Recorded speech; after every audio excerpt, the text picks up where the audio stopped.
ధ్యానము కొరకు గలతీ పత్రిక 5వ అధ్యాయము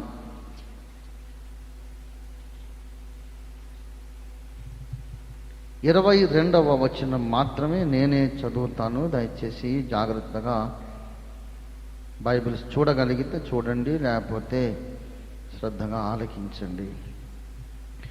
అయితే ఆత్మ ఫలమేమనగా ప్రేమ, సంతోషము, సమాధానము, దీర్ఘశాంతము, దయాళుత్వము, మంచితనము, విశ్వాసము, సాత్వికము, ఆశా నిగ్రహము. ఇట్టి వాటికి విరోధమైన నియమమేదియు లేదు.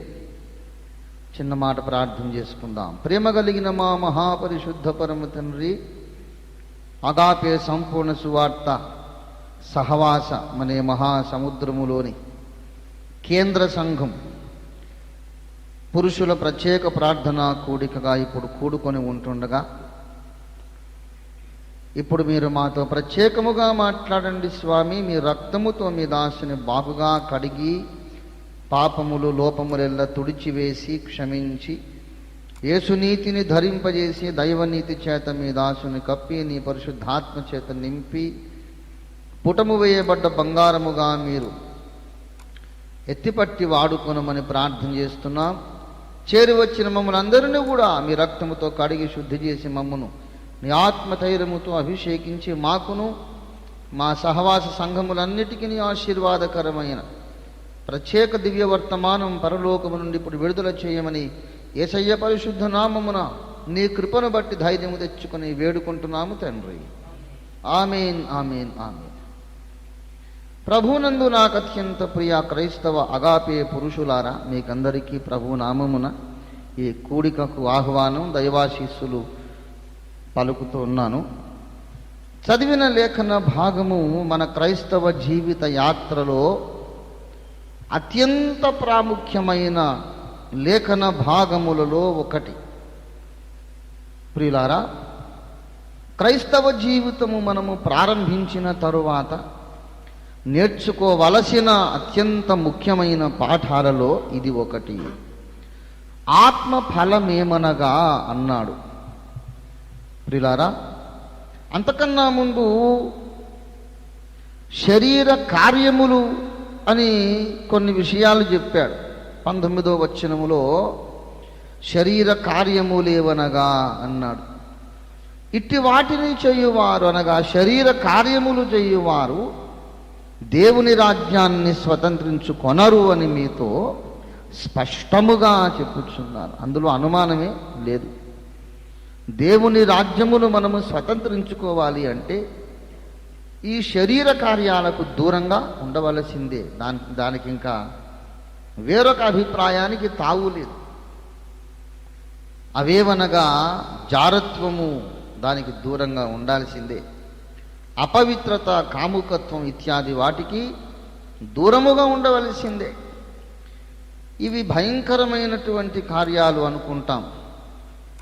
ఆ 20వ వచనము దాటి 21లోకి వస్తే అందులో భేదములు కూడా ఒక శరీర కార్యమే, మత్సరము కూడా ఒక శరీర కార్యమే, క్రోధములు, కక్ష కూడా ఒక శరీర కార్యమే, అసూయ కూడా శరీర కార్యమేనన్నాడు.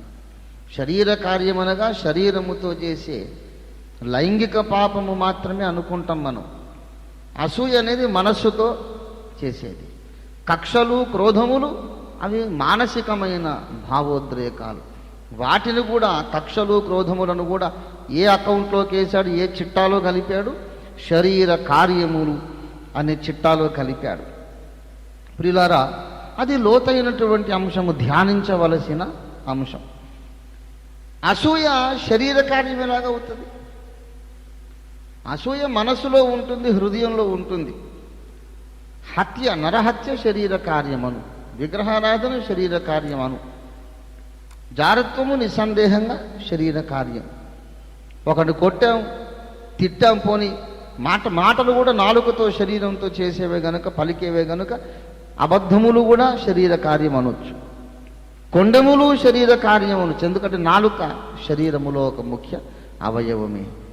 కానీ మనస్సులో ఒకడి మీద ద్వేషం పెట్టుకున్నాం, అది శరీర కార్యం ఎలాగవుతుంది అంటే శరీర తత్వము అన్నమాట. అది శరీర కార్యం అంటే శరీరముతో చేసే కార్యమని కాదు. శరీర కార్యం అనగా శరీర స్వభావమును బట్టి జరిగే కార్యము శరీర కార్యం. బాగా గమనించాలి, వినాలి, అర్థం చేసుకోవాలి, గుర్తుపెట్టుకోవాలి. శరీర కార్యం అనగా శరీరముతో చేసే కార్యమని కాదు. శరీర కార్యం అనగా అర్థం ఏంటి? శరీర తత్వమును బట్టి, శరీర స్వభావమును బట్టి మనలో జరుగుతుండే కార్యములన్నీ కూడా శరీర కార్యములు. అంటే పెద్ద అర్థమైనట్టు ఉండదు, ఏదో నువ్వు మాటల కారడి చేస్తున్నావు తప్ప స్పష్టత లేదు. శరీర తత్వాన్ని బట్టి జరిగే కార్యాలు ఏమిటండి బాబు అని అనిపిస్తుంది. కానీ శరీర స్వభావము లేక తత్వం ఏమిటో మనం లేఖనములో చూసినప్పుడు మనకు విషయం స్పష్టమవుతుంది. 8వ అధ్యాయం రోమా పత్రిక 8వ వచనము చూడండి. శరీర స్వభావము గలవారు దేవుని సంతోషపరచనేరరు. 7వ వచనం రోమా 8వ అధ్యాయం 7వ వచనం చూడండి. ఏలయనగా శరీరానుసారమైన మనస్సు దేవునికి విరోధమై ఉన్నది, అది దేవుని ధర్మశాస్త్రమునకు లోబడదు, ఏమాత్రమును లోబడ నేరదు అన్నాడు.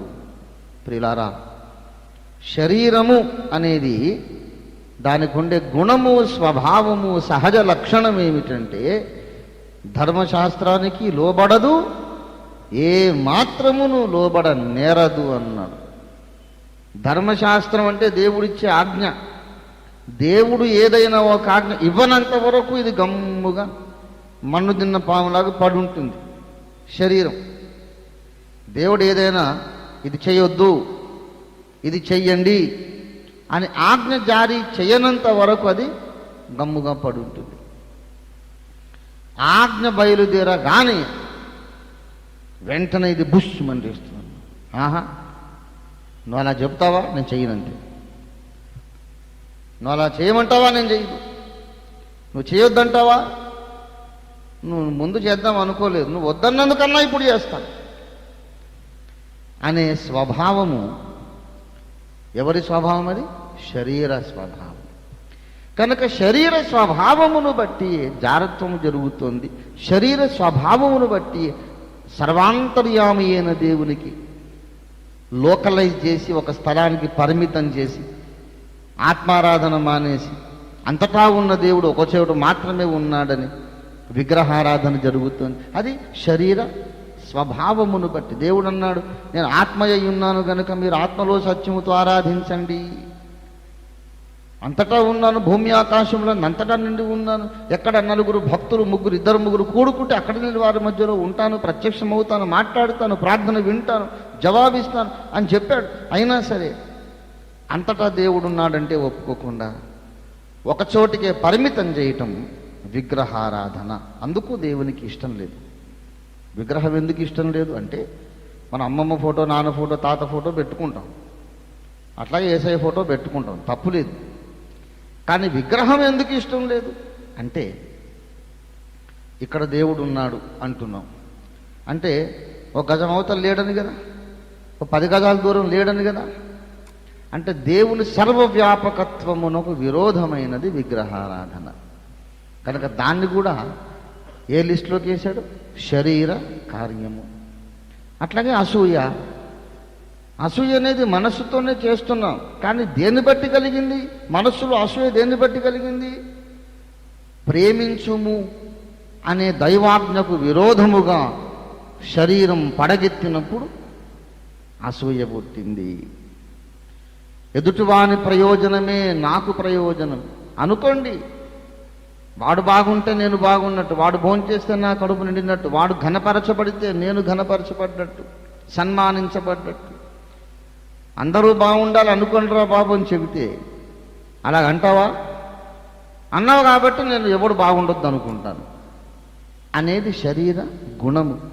అందును బట్టి మనిషి లోపల అసూయ కలుగుతుంది. కనుక అసూయ అనేది శరీర కార్యం. క్రోధము, ద్వేషం అన్నీ కూడా ధర్మశాస్త్రమునకు లోబడ నేరని శరీర స్వభావాన్ని బట్టి జరుగుతున్నాయి. కాబట్టి వీటన్నిటినీ ఎందులో కట్టేశాడు, ఏ మూటలో కట్టేశాడు?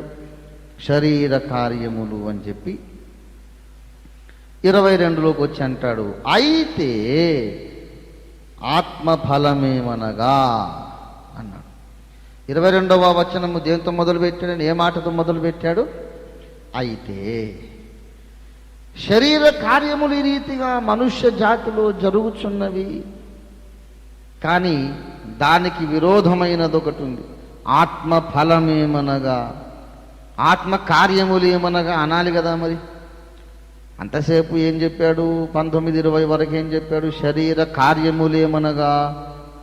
దానికి కాంట్రాస్ట్లో ఏం చెప్పాలి? మరి ఆత్మకార్యమేమనగా అనాలి, కానీ కార్యము అనలేదు. ఏమన్నాడు? ఫలము అన్నాడు.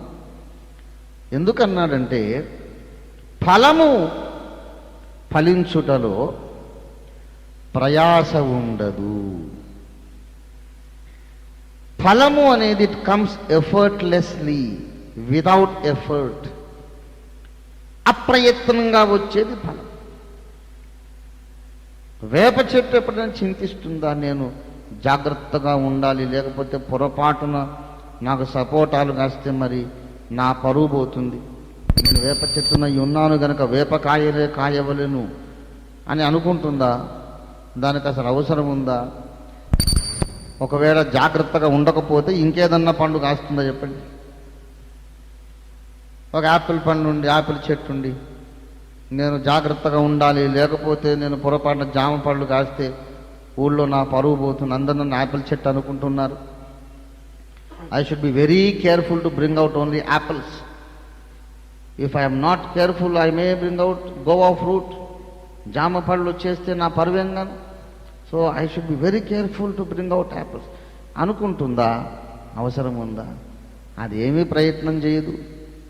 దాని వేరును బట్టి, దానిలోని జీవకణ సముదాయమును బట్టి, దానిలో ప్రవహించే సారమును బట్టి నువ్వు ఇంకొక పండు ఫలించమన్నా సరే అది ఫలించదు. యాపిల్ చెట్టు యాపిల్ పండే ఫలిస్తుంది, జామ చెట్టు జామ పండే ఫలిస్తుంది, మామిడి చెట్టు మామిడి పళ్ళే ఫలిస్తుంది. ఇది సహజముగా అప్రయత్నంగా కనబడే లక్షణాలు గనుక ఏమండి దాన్ని ఏమంటారు? ఫలము. ఫలం, ఆత్మ ఫలము. చాలామంది బోధకులు మీరు ఫలించుడి ఫలించుడి ఫలించుడి అని బోధ చేస్తారు. ఆత్మ ఫలములు ఫలించుడి అన్న బోధే తప్పు. అసలు బోధ ఏంటంటే మీరు అంటుకట్టబడవలసిన విధంగా క్రీస్తుకు ఒకవేళ అంటుకట్టబడి ఉంటే మీరు వద్దనుకున్నా కావాలనుకున్నా ఈ ఫలములు తప్పక ఫలిస్తారు. మీరు మీ అంతటా మీరు ఫలాలు ఫలించలేరు. మీరు చేయాల్సిందల్లా ఏమి చెమటోడ్చి కష్టపడి గాబరాపడి మీరు అల్లకల్లోలం చేయనక్కర్లేదు. మీరేమి కలవరపడొద్దు, చెమటలు గక్కి పరిగెత్తి ప్రయాసపడే అవసరము లేనే లేదు. ఏం చెయ్యాలో సింపుల్ టెక్నిక్ ఒకటి చిట్కా చెప్పేశాడు. యోహాను 15వ అధ్యాయము 4వ వచనం, మీరు నాయందు నిలిచి ఉండుడి, మీ యందు నేనును నిలిచి ఉందును. తీగె ద్రాక్షవల్లిలో నిలిచి ఉంటేనే గాని తనంతట తానే ఎలాగూ ఫలించదో, అలాగే నాయందు నిలిచి ఉంటేనే గాని మీరును ఫలించరు అన్నాడు. కనుక ఫలించుట దేని వల్ల జరుగుతుంది చెప్పండి?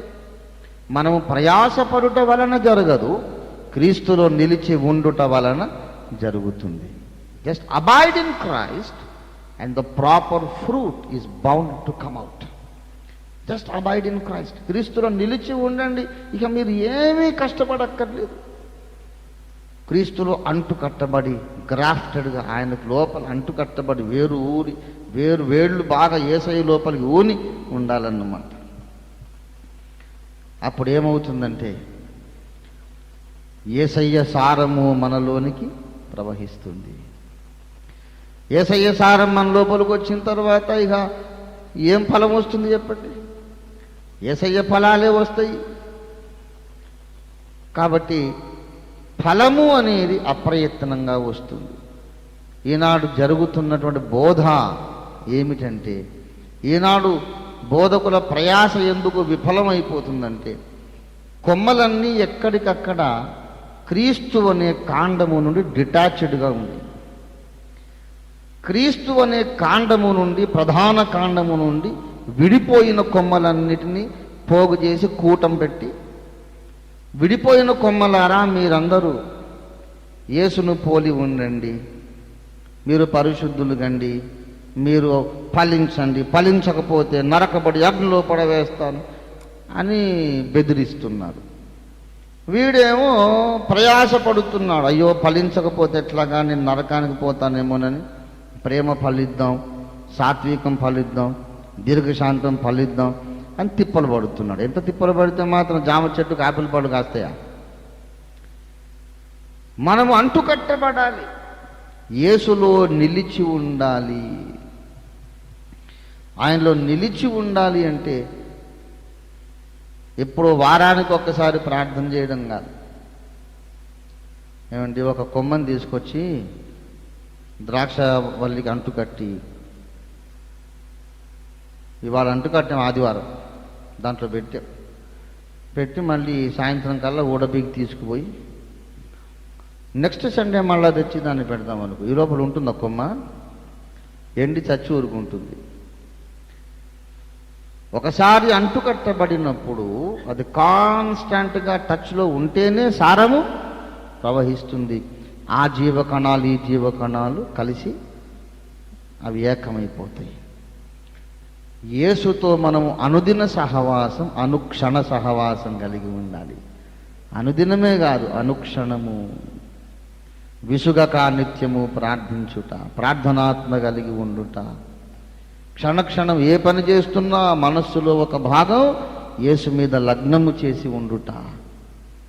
ప్రతిరోజు బైబిల్ చదవడము, ప్రతిరోజు మోకాళ్ళ మీద ప్రార్థన చేయడం. మోకరించాల్సిందే, మోకాళ్ళు వేసేయాల్సిందే. ఏం ప్రార్థన చేయాలో తెలియట్లేదండి అంటే అదే మాట చెప్పండి, మోకరించి. యేసయ్యా ప్రార్థన చేయమని బైబిల్లో ఉంది, పాస్టర్ గారు చెబుతున్నారు. మోషే ప్రార్థన చేశాడు, యేసయ్య రాత్రంతా ఓలి కొండ మీద ప్రార్థన చేశాడని వింటున్నాము. మరి అది ఏమిటో నాకు చేత కావట్లేదు తండ్రి, అర్థం కావడం లేదు, ఏం చెప్పాలో అర్థం కావట్లేదు తండ్రి అని చెప్తా ఉండండి. చేత కాలేదని చెప్పడమే ఒక ప్రార్థన అయిపోతుంది. అంతసేపు యేసయ్యతో టచ్లోనే ఉంటాం కదా. కనుక అనుదినము ప్రార్థన, అనుక్షణము వాక్య ధ్యానము, బైబిల్ పఠనము, అలాగూ కాన్స్టాంట్ టచ్లో యేసులో మనము లీనమై ఉంటే, నీవు రమ్మన్నా సరే వేపకాయలు జామకాయలు రావు, తప్పకుండా యాపిల్ పళ్ళే వస్తాయి. దేవునికి స్తోత్రం కలుగును గాక. యాపిల్ చెట్టునే జల్దరు వృక్షము అంటారు తెలుగులో. పరమగీతంలో జల్దరు వృక్షం ఉంది. జల్దరు వృక్షం, అడవి వృక్షములలో జల్దరు వృక్షం ఎట్లున్నదో పురుషులలో నా ప్రియుడు అట్లున్నాడు. అందుకే మనం ఆ పాట పాడుకుంటాం. నీ జల్దరు వృక్షపు నీడలలో నేనానంద భరితుడనైతిని. జల్దరు వృక్షపు నీడలలో నేనానంద భరితుడనైతిని. బలురాకసి వృక్షపు గాయములు, బలురాకసి వృక్షపు గాయములు ప్రేమాహస్తములతో తాకు ప్రభుని. జల్దరు వృక్షపు నీడలలో నేనానంద భరితుడ. యేసయ్య ఆపిల్ చెట్టట. ఆయన లోపల నేను బాగా అంటు కట్టబడి ఉంటే మరి నేనే ఫలిస్తాను. వేపకాయలు కాకరకాయలు ఫలించరు, ఆపిల్ పళ్ళే ఫలిస్తాను. కనుక ఆత్మ ఫలమేమనగా ఇది నీవు యేసులో అంటుకట్టబడుట వలన అప్రయత్నంగా వచ్చే లక్షణాలు. కాబట్టి దీన్ని ఏమని పిలిచాడంటే ఫలము అన్నారు. మరొక విషయం, 9 సంగతులు చెప్పి వాటిని ఫలాలు అనలేదు, ఏకవచనం వాడాడు. 9 చెప్పి ఫలమేమనగా all the 9 qualities put together is the fruit of the Spirit. బత్తాయి పండు లోపల తొనలు ఉన్నట్టు ఫలమొకటే, అందులో 9 తొనలు కలిగినటువంటి పండు ఇదన్నమాట. అంటే అర్థం ఏంటంటే, you cannot have 1 fruit and miss the other fruit. పండు మొత్తం నీ లోపల ఉంటే, ఆత్మ ఫలము ఉంటే మొత్తం 9 తొనలు ఉంటాయి. నువ్వు పండ్ల షాప్కి వెళ్ళి బత్తాయి పండు చూసి ఇది చాలా బాగుంది, ఈ మిగతా తొనలు వద్దు కానీ యువతల తొన ఒక్కటి అమ్ముతావంటే వాడు అమ్మడు. పండు కొనుక్కోసారి మొత్తం అన్నీ వస్తాయి. అట్లా కాదు, అన్నీ వద్దు, ఒకటే తొన కావాలంటే ఎక్కడ మెంటల్ హాస్పిటల్ నుంచి వచ్చినావా సార్? బత్తాయి తొనలు అమ్మడం ఏంటిది? బత్తాయి పండు కొనుక్కొని పో, అన్ని తొనలు అందులో ఉంటాయి. అలాగే ఆత్మ ఫలమును మనము ఫలించినప్పుడు అందులో అన్నీ ఉంటాయి. అందులో పంచిపెట్టేది కుదరదు.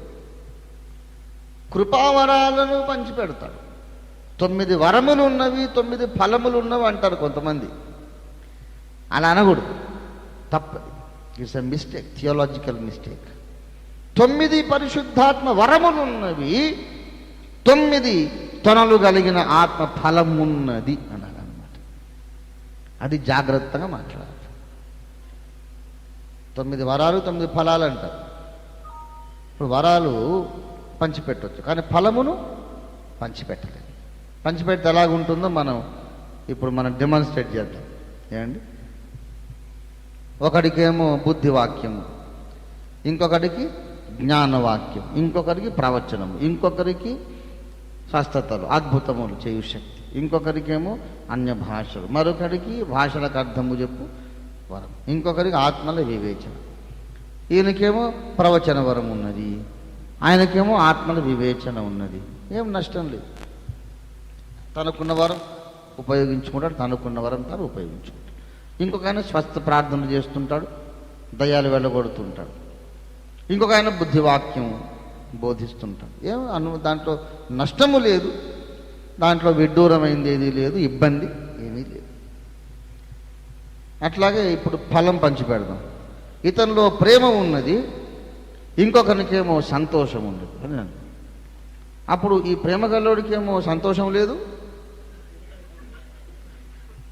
ఈ సంతోషం ఉన్నోడికేమో ప్రేమ లేదు. ఈ సంతోషం ఉన్నోడు ఎప్పుడు చాలా హ్యాపీగా వాడు తనలో తనే హ్యాపీగా ఉంటుంటాడు, కానీ పక్కింటి వాడు చస్తున్నా సరే నీళ్లు పెడు, ఎందుకంటే ప్రేమ లేదు. ఈయనకేమో చాలా ప్రేమ ఉంది, అందరి అవసరాలు తన అవసరాలను ఆదుకుంటుంటాడు, కానీ ఎప్పుడు ముక్కు విరిసి మూతి విరిసి విచారంగా ఉంటుంటాడు. ప్రతివాడిని విచారంగా ప్రేమిస్తుంటాడు.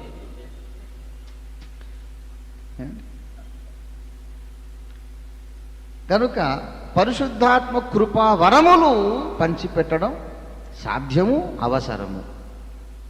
కానీ ఫలమును పంచిపెట్టేది సాధ్యంగా దాన్ని విప్పి నీకొక తొన ఇవ్వడం కుదరదు.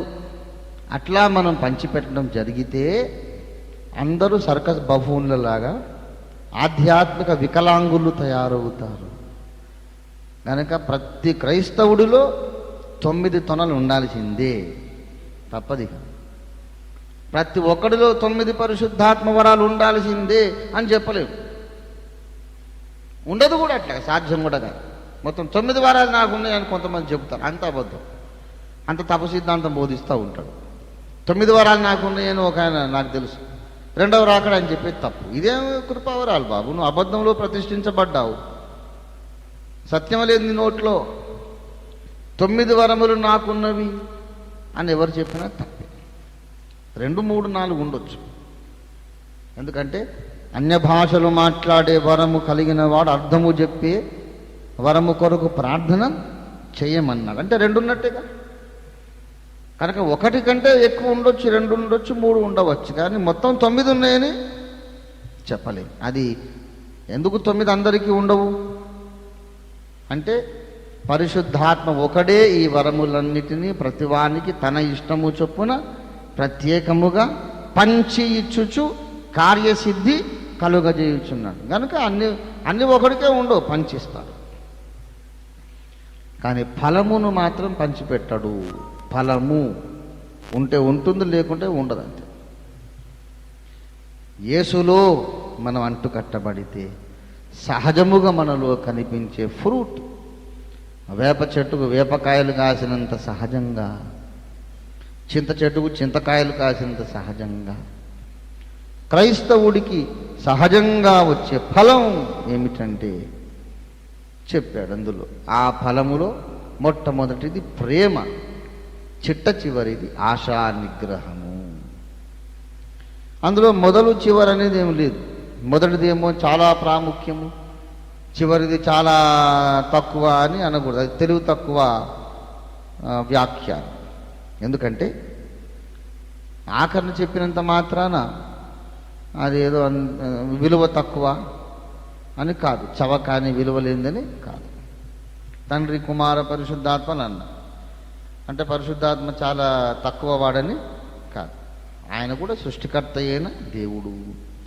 ఆది యందు దేవుడు భూమి ఆకాశములను సృజించినప్పుడు, భూమి నిరాకారముగా శూన్యంగా మారిపోయినప్పుడు అగాధ జలముల మీద ఆత్మ అల్లాడొచ్చు. అప్పటి నుంచి ఉన్నాడు ఆయన. ఆయన కూడా ఆది మధ్యాంతరహితుడే. సర్వశక్తి గల దేవుని ఆత్మ నన్ను సృజించనన్నాడు యోబు. గనుక చివరన చెప్పినంత మాత్రాన అది విలువ తక్కువదని, ప్రాముఖ్యత లేనిదని అనుకోకూడదు.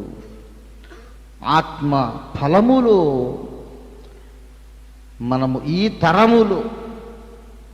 ఈ తరములోని క్రైస్తవులు ప్రత్యేకంగా ఆశించవలసినటువంటి లక్షణం ఉందో లేదో చూసుకోవాల్సిన లక్షణం ఏంటంటే ఆశా నిగ్రహము మనకు చాలా అవసరం.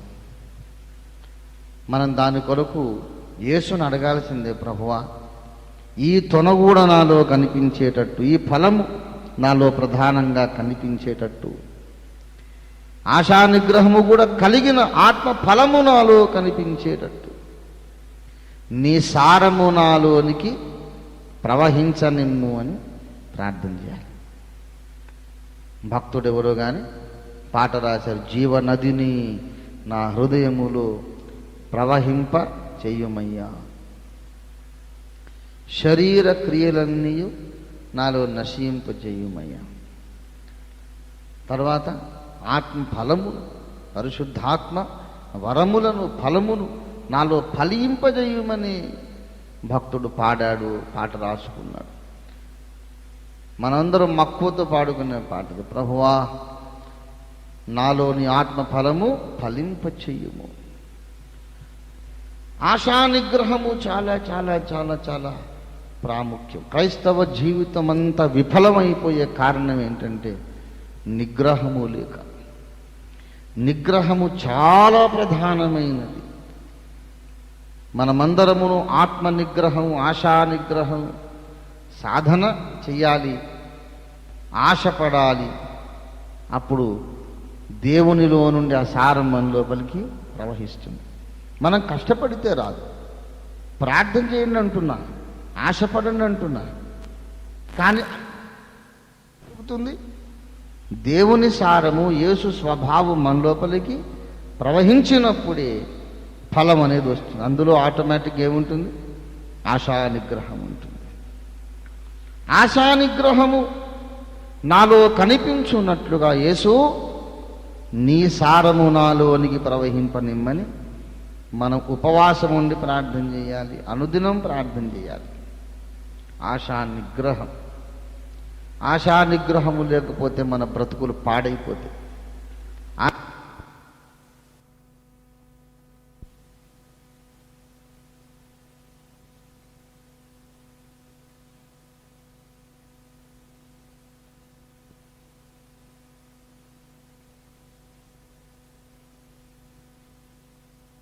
అయిపోతాడు. ఎంత మహానుభావుడైనా నింద పాలైపోతాడు. మన సాక్ష్యం పోతుంది, మన సేవకు, మన బ్రతుకి విలువ లేకుండా పోతుంది. ఆశా నిగ్రహం. ఇక మొదటి నుండి ప్రకటన వరకు, ఆది కాండము నుండి ప్రకటన దాకా మనం ఎన్ని నిదర్శనాలు అయినా మనం చూసుకోవచ్చు. ఎన్ని తార్కాణములైనా చూడొచ్చు. ఆశా నిగ్రహం అంటే ఆశ కలిగింది, ఆశ పుట్టగానే ఆ దారి నడవద్దు. ఏదో చేద్దామనిపించి వెంటనే చేయవద్దు, ఏదో తిందామనిపించి వెంటనే తినొద్దు. ఏదో పని చెయ్యాలి అని ఆశ కలిగింది, వెంటనే ఆశ నెరవేర్చుకోవద్దు. ఆశ పుట్టగానే దానికోసం పరిగెత్తొద్దు. మనసును కంట్రోల్ చేసుకోవాలి. అది వాడు భక్తుడు, అది భక్తుని లక్షణం, విశ్వాసి లక్షణం. కోరిక పుట్టగానే పరిగెత్తేది కుక్క పరిగెడుతుంది, పంది పరిగెడుతుంది, ఎద్దు దున్నపోతు పరిగెడుతుంది. మరి మనిషి వీడు ఎద్దుకు దున్నపోతుకు పందికి వీడికి డిఫరెన్స్ ఉండదు అనిపిస్తుంది. ఎద్దుకు కోపం వచ్చింది అనుకోండి, కొమ్మట్ల విసురుతుంది, వచ్చి కొమ్ముతుంది. పాముకు కోపం వచ్చింది అనుకోండి, పడగెత్తి భూష్మంటుంది. మరి మనకు కోపం వచ్చినా ఆశ పుట్టినా నిగ్రహించుకోవాలి. Self control. అది లేనోడు అసలు సత్క్రైస్తవుడు కాలేడు, సద్బోధకుడు కాలేడు, మంచి సేవకుడు కాలేడు, మంచి సైనికుడు కాలేడు. అసలు మన భక్తి జీవితమే వేస్ట్ అయిపోతుంది. Every Christian gentleman brother must have self control. తిండి మీద ఆశ కంట్రోల్ చేసుకోవాలి. ఇవాళ నాకు ఫలానా మంచి ఆహారం తినాలనిపించింది, వెంటనే నేను బిర్యానీ కావాలన్నా, చికెన్ కానీ, మటన్ కానీ, ఇంకొకటి కానీ, చేపలు కానీ ఏదైనా తెచ్చుకోవచ్చు, తినొచ్చు. కానీ సెల్ఫ్ కంట్రోల్ కొరకు వద్దులే ఇవాళ పప్పుచార్జీ అన్నాను అనుకో, అప్పుడు నా మనస్సు ఎలాగుంటుంది? చేయమన్న కూర ఆమె చేయలేదు అనుకోండి, అప్పుడు నా మనసు ఎలాగుంటుంది? ఎంత పొగరే నీకు, ఎందుకు నిన్ను కట్టుకున్నది? నేను కోరుకున్న కూర వండకపోతే అసలు నువ్వు పెళ్ళాన్ని ఉండి లాభమేంటి? ఎందుకు నిన్ను చేసుకున్నా? నేను భర్తకు లోబడమని బైబిల్లో రాయబడలేదా? ఇదేనా చెప్పిన కూర చేయలేదా అని చావ చిత్తగొట్టే వాళ్ళు ఉన్నారు. అవును, ఏదో చేయలేదయ్యా, ఏదో ఒకటి తినేటువంటి, ఏదో ఒకటి ముద్ద ప్రాణం నిలుపుకోవడానికి, బ్రతకడానికి ఒక ముద్ద ఏదో తినాలి. కానీ ప్రియులారా, తిండి మీద కానీ, శరీర సుఖము కొరకైన కోరిక కానీ, దేనైనా సరే మనం నిగ్రహించుకోవాలి. ఆశా నిగ్రహము లేనందు చేతనే హవ్వ దేవుడు వద్దన్న పండు తిన్నది. ఆశా నిగ్రహాన్ని చూపగలిగితే ఇంత ఘోరం జరిగేదేనా చెప్పండి? వాడు ఆశ పెట్టాడు. ఏమని ఆశ పెట్టాడు? మీరు చావనే చావరు, దేవతల వలె ఉందురు అనగానే ఆశ పుట్టింది. దేవతను అయిపోదామని దయ్యం అయిపోయింది, పశుప్రాయురాలైపోయింది, పాపములు అపరాధములో మృతమైన పీనగలాగా అయిపోయింది. దేవత అయిందా? ఆశ పుట్టింది. కాస్త వెనక ముందు ఆలోచించొద్దా? ఆశ పుట్టగానే నిగ్రహించుకోకుండా ముందుకు వెళ్ళినందుకే హవ్వ పతనమై మానవ జాతి పతనానికి కారణమైంది. మహామేధావులు, జ్ఞానులు, బలవంతులు, పరిశుద్ధులు, అభిషిక్తులు, దేవుని చేతిలో బలమైన సాధనాలు అనుకున్న వాళ్ళు కూడా పాడైపోయి సర్వనాశనం అయిపోయారు. ఆశా నిగ్రహం లేక. సంసోను కథ ఏంటి చెప్పండి? ఆశా నిగ్రహం లేకనే కదా ఆడోళ్ళ పిచ్చి. అంత బలవంతుడు అంట, అభిషిక్తుడు, మామూలు మనిషా సంసోను? షోరేకు లోయలో ఒక స్త్రీని మోహించి ఆమె దగ్గర చేరాడు. అక్కడి నుంచి దలీలా దగ్గరికి పోయాడు. అంతుపంతు లేదా? నీకు క్రమం లేదా? నీకు సెల్ఫ్ కంట్రోల్ లేదా? ఆత్మ నిగ్రహం ఉండవద్దా? ఆశా నిగ్రహం అక్కర్లేదా? ప్రార్థనాపరుడివి, కారణజన్ముడివి, పుట్టకముందే నిన్ను దేవుడు అభిషేకించి నిన్ను గూర్చి ప్రవచనం చెప్పాడు. ప్రార్థనా ఫలితంగా దేవుడు నిన్ను పుట్టించాడు. మానోహ భార్య ఎంత ప్రార్థన చేశారో, గొడ్రాలిగా ఉన్న ఆమెకు దేవుడు అద్భుతంగా ఈ శిశువునిచ్చాడు. దేవుని బిడ్డలారా, ఈ లోకములో మనల్ని ఆకర్షించేవెన్నో ఉన్నాయి. స్త్రీలు ఆకర్షిస్తారు, డబ్బు ఆకర్షిస్తుంది, తిండి ఆకర్షిస్తుంది, అధికారము పదవి ఆకర్షిస్తుంది. కానీ ఏది ఆకర్షించినా మనము వెనక ముందు ఆలోచించాలి. వద్దు, దేవాన్ని చిత్తమేనా, ఇది నువ్వు నాకు ఇచ్చిందేనా, నీ వాక్యం ఎక్కడైనా దీన్ని ఖండిస్తుందా, నిషేధిస్తుందా? నీ వాక్యం వద్దన్నదైతే దేవుడు ఇచ్చేదే ఉండదు, దయ్యం ఇచ్చేదే. దేవుని వాక్యం వద్దన్నది అందుబాటులోకి వచ్చిందనుకో, అది దేవుడు ఇచ్చినట్టు కాదు, దయ్యం ఇచ్చినట్టు, సైతాన్ గాడు ఇచ్చాడు. కనుక ప్రియులారా, మన ఆశా నిగ్రహం అనేది మనం అలవరుచుకోవాలి. అందుకొరకు క్రీస్తు సారము మనలోనికి రావాలని మనం ఆశించాలి, ప్రార్థన చేయాలి, యేసులో అంటు కట్టబడాలి. అనుక్షణము మనస్సు ఆయన మీద నిలిపి ధ్యానములో ఉండి, తండ్రి నీలో ఉన్నటువంటి సెల్ఫ్ కంట్రోల్ నాలోనికి వచ్చును కానీ నీ సారము నాలోనికి రానిమ్మని అడగాలి.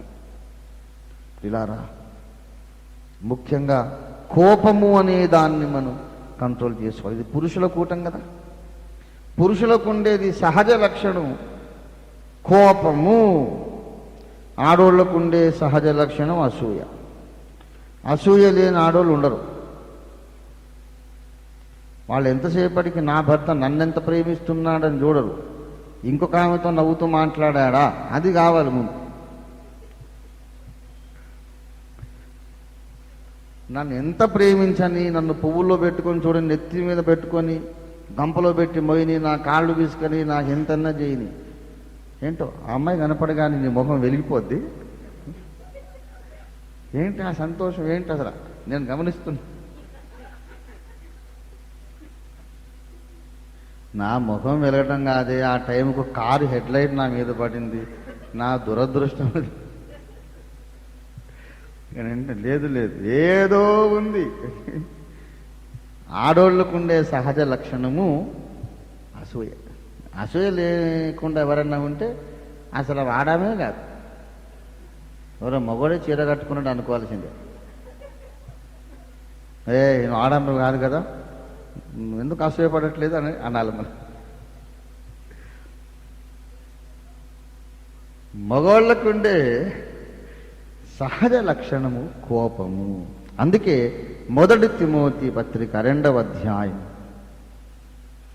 8వ వచనం, ప్రతి స్థలమందును పురుషులు కోపమును సంశయమును లేని వారై పవిత్రమైన చేతులెత్తి ప్రార్థన చెయ్యవలే.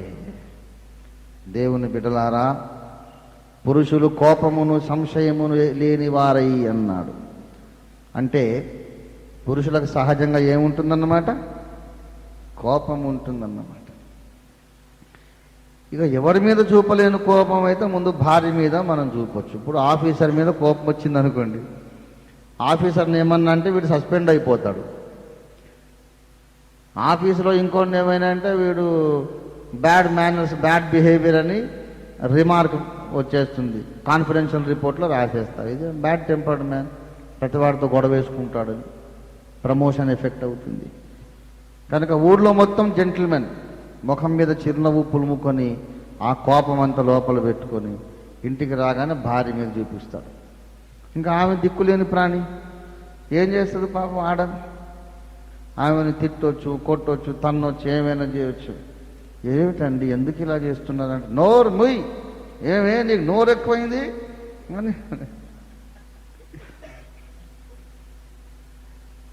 భార్య అంటే ఏముందండి పాపం, ఆమె సామాజికంగా బలహీనురాలు, ఆమె మరి శారీరకంగా బలహీనురాలు, ఆర్థికంగా డిపెండెంట్.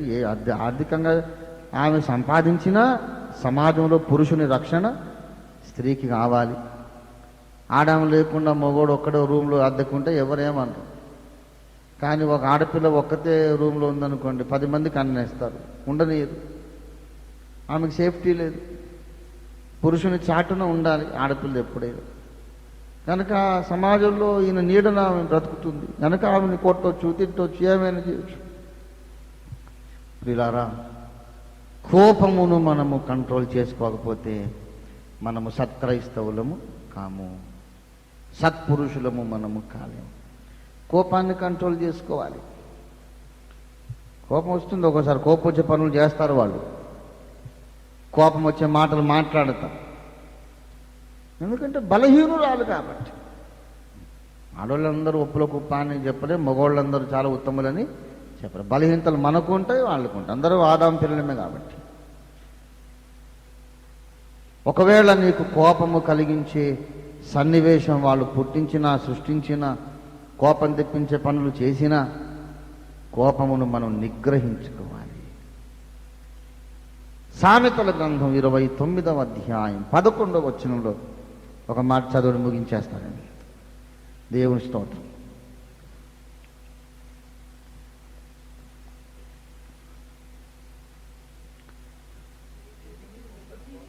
బుద్ధిహీనుడు తన కోపమంతా కనపరచును,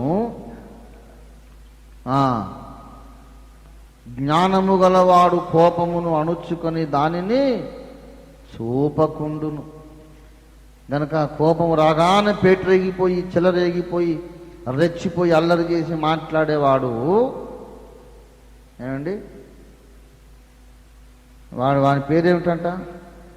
కోపం రాగా కొంతమంది కోపం వస్తే నేను మనిషిని కాదు, ఒళ్ళు దగ్గర పెట్టుకుని ఉండి అంటుంటారు. అంటే వీడు ఎవడన్నమాట? పశువు. అసలు బుద్ధిహీనుడు.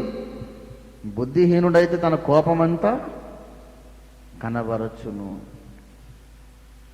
కోపమంతా కనబరుచున్నాడు బుద్ధిహీనుడు. కానీ జ్ఞానము గలవాడు ఏం చేస్తాడు? తన కోపము అణుచుకొని దాన్ని చూపకుండు. కనుక మనము బుద్ధిహీనులం కావద్దు. అగాపే సంఘ పురుషులందరూ జ్ఞానులు కావాలి, జ్ఞానులై ఉండాలి. కోపం వస్తుందండి, కోపం వచ్చే పనులు చేస్తారు.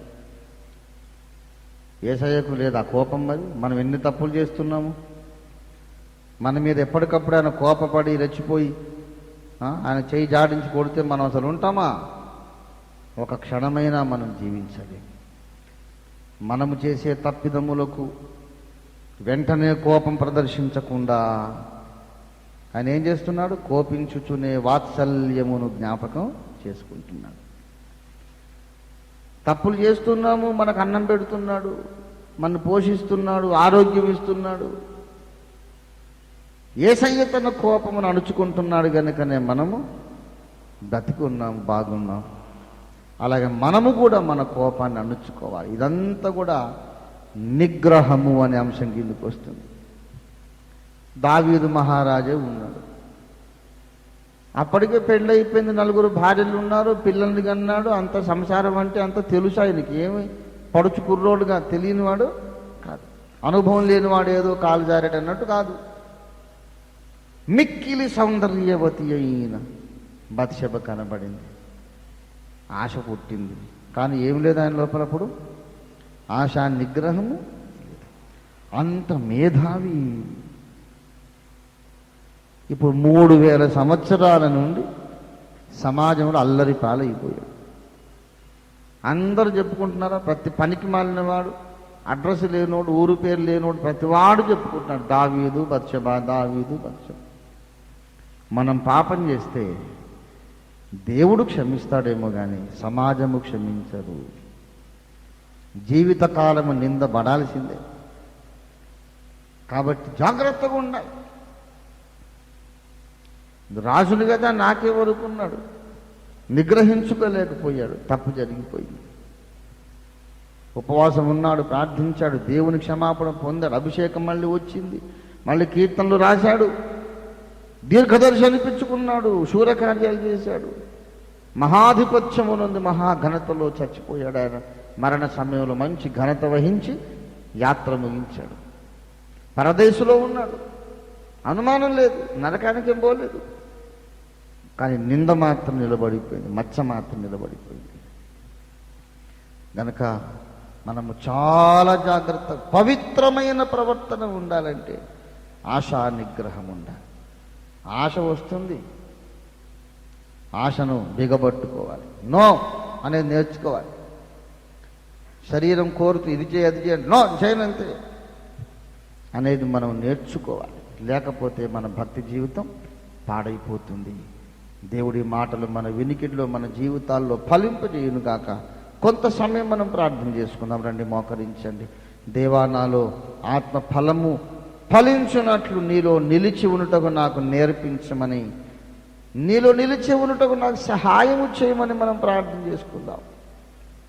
నాలో ఆశా నిగ్రహము దయచేయి ప్రభువా, నాలో ఆశా నిగ్రహము దయచేయి. నీ ఫలములో ఒక తొనను గూర్చి మాట్లాడేవు నాయన. ఇంకా మిగతా తొనలు కూడా నాలో ఉండాలి. ఆత్మ ఫలము టోటల్గా ఉండాలి నాయన. నీకు వందనాలు. అన్ని తొనలు ఉన్న ఫలము నాలో సంపూర్ణ ఫలం ఉండాలి. మరి ముఖ్యంగా నేను కోపం అనేది నిగ్రహించుకునే తత్వం నాకు కావాలి. కామమును క్రోధమును అదుపు చేసుకునే కంట్రోలింగ్ స్పిరిట్ నాకు దయచేయండి. హల్లెలూయా, హల్లెలూయా. అయ్యో, ఆశా నిగ్రహము లేక సంసోను కనుగుడ్లు పెకలించి వేయబడ్డాయి. ఆశా నిగ్రహము లేక దావీదు ఘోరమైన తప్పిదంలో పడిపోయాడు. ఆశా నిగ్రహము లేకనే జనములకు తల్లిగా, జీవము గల ప్రతివానికి తల్లిగా అభిషేకించబడ్డ హవ్వ పతనమైపోయింది. అందరికీ శాపాన్ని తెచ్చింది. ప్రియ సహోదరుడా, నీ ఆశా నిగ్రహము లేకపోతే నీ కుటుంబానికి నీవు శిక్షనే తెస్తావు. నీ కుటుంబానికి అపకీర్తి తెస్తావు. ఆశా నిగ్రహము కలిగిన వాడవైతే నీకు ఆశీర్వాదం, నీ ద్వారా నీ కుటుంబానికి ఆశీర్వాదం, నీవున్న సంఘానికి ఆశీర్వాదం, నీ వంశమునకు మంచి పేరు వస్తుంది. ఆశా నిగ్రహము గలవాడు యోసేపు, యవనస్తుడైన యోసేపు ఆశా నిగ్రహము కలిగి తన పవిత్రత కాపాడుకున్నాడు. ఆశా నిగ్రహం ఉందా నీలో? లేక పుట్టిన కోరిక చొప్పున పరిగెడుతున్నావా? కోరిక పుట్టగానే పరిగెత్తేవాడు జంతువు, వాడు మనిషి కాదు. అటువంటి వాళ్ళు క్రైస్తవ సమాజంలో ఉండకూడదు, దేవుని సమాజంలో ఉండకూడదు, అగాపే సమాజంలో అసలే ఉండకూడదు. కోపం రాగానే గొంతు పెంచి దుర్భాషలాడేవాడు అగాపే సైనికుడు కాడు, సంస్కర్త కాడు, సంస్కరణ సైనికుడు కాడు. దేవా, నాకు ఆశా నిగ్రహం ఇమ్మని అందరము రెండు చేతులు ఎత్తి ప్రార్థన చేసుకుందాము. హల్లెలూయా, హల్లెలూయా, హల్లెలూయా, హల్లెలూయా. ఆశా నిగ్రహము నాలో పుట్టించు తండ్రి. ఇది కళాబారాష కందలారి అలా కాబాల ఊరల కళాబారాష కందలారి కళాల బారాష ఊర బారషందర రిందర బారాష.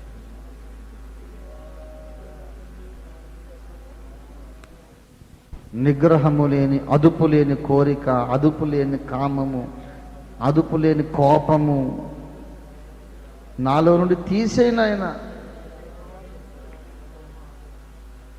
ఒక జంతువు లాంటి బ్రతుకు నాకొద్దు నాయన.